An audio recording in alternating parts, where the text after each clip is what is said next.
I just wanted to do a short video on the 2-day blended learning paediatric because there's a lot of confusion as to what actually happens on this course.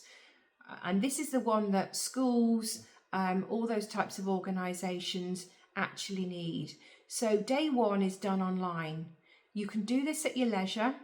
The only proviso is that it has to be completed before you do the classroom date. It's 6 hours in length. You can do it in bite-sized chunks. You receive your own login to go onto the system, and you can download your certificate at the end of it. And then the date on the website is the classroom date. So if you go onto our website and see the date and it says 2-day blended learning paediatric, that's your classroom day. Your online bit takes place before you do your classroom, but it must be completed as well.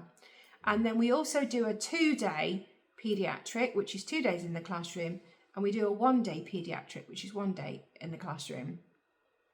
The 2-day blended is proving to be very popular because people only have to physically take 1 day out. So from a staffing point of view, it's really good. And also the 2-day blended learning paediatric, just to let you know, is cheaper than the 2-day classroom one. All right, so I just wanted to clarify that for you. Any further questions, you can get in touch with us, telephone us, email us, website, or the live chat. So you can get hold of us whatever way you need to. All right then, thanks for listening.